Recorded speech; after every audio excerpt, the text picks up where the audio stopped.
উত্তরবঙ্গ চারুকলা উৎসবের জাঁকজমকপূর্ণ সূচনা দিনহাটায় শুক্রবার 21শে ফেব্রুয়ারি মহান আন্তর্জাতিক মাতৃভাষা দিবসে এই উৎসবের শুভ সূচনা করেন উত্তরবঙ্গ উন্নয়ন মন্ত্রী উদয়ন গুহ।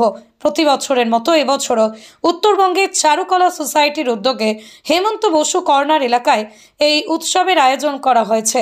2 দিনব্যাপী এই উৎসবে থাকছে চিত্রকর্মশালা, চিত্র প্রদর্শনী এবং শিল্প সংস্কৃতি বিষয়ক আলোচনা সভা। স্থানীয় এবং উত্তরবঙ্গের বিভিন্ন জেলার চিত্রশিল্পীরা তাদের সৃজনশীল কাজের মাধ্যমে এই উৎসবে অংশগ্রহণ করেছেন।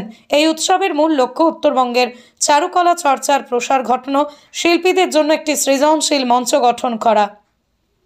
উদ্বোধনী অনুষ্ঠানে বক্তব্য রাখতে গিয়ে মন্ত্রী উদয়ন গুহ বলেন, চারুকলা শুধু শিল্প নয়, এটা সমাজের সংস্কৃতির প্রতিচ্ছবি। এই ধরনের উৎসব উত্তরবঙ্গের শিল্পীদের জন্য অনুপ্রেরণার উৎস, নতুন প্রজন্মকে সৃজনশীলতায় উদ্বুদ্ধ করবে।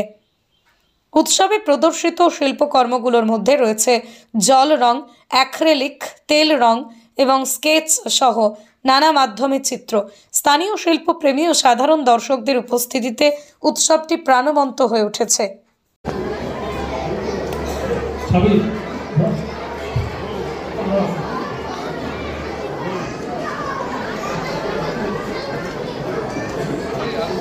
আকাশ ছোঁয়া ইটের দাম বাড়ি তৈরিতে দিচ্ছে বাধা। তবে ইট কেন, সিমেন্ট ব্লকে তৈরি করুন, খরচ হবে আধা।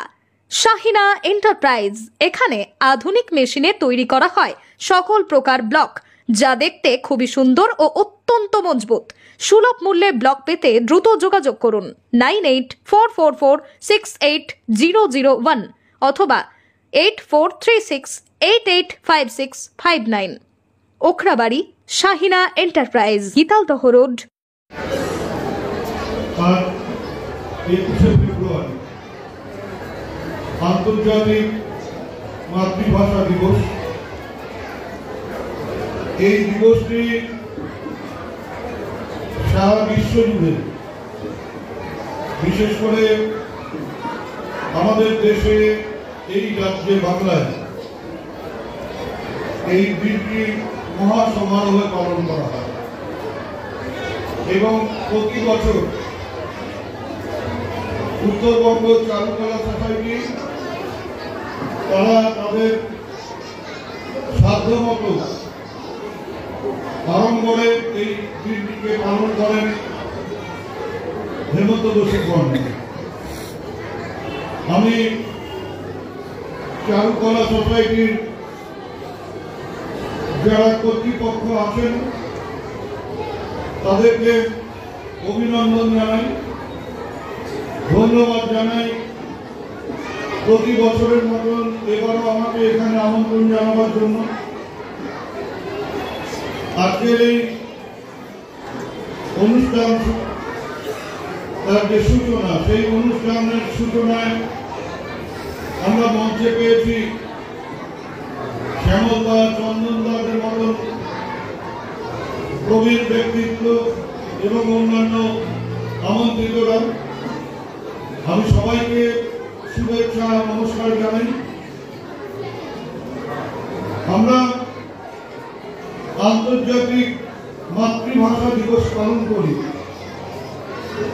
কিন্তু আমরা হয়তো অনেকেই জানি না যে আন্তর্জাতিক মাতৃভাষা দিবস এর যে স্বীকৃতি, এর পেছনে বাংলা ভাষার জন্য যারা জীবন দিয়েছেন, বাংলা ভাষাকে রক্ষা করবার জন্য জীবন দিয়েছেন, তাদের অবদান সবচাইতে।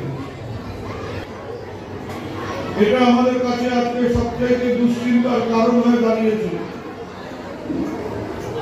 যে আমাদের যে মাতৃভাষা, সেই মাতৃভাষা বাংলাই আজকে বিপন্ন।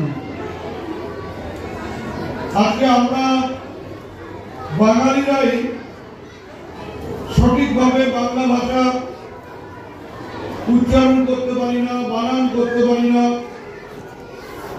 আমার বাড়ির সন্তান বাংলা না বলে যদি হিন্দি বা ইংরেজি গড়গড়িয়ে বলে, তাহলে আমরা গর্বিত হই।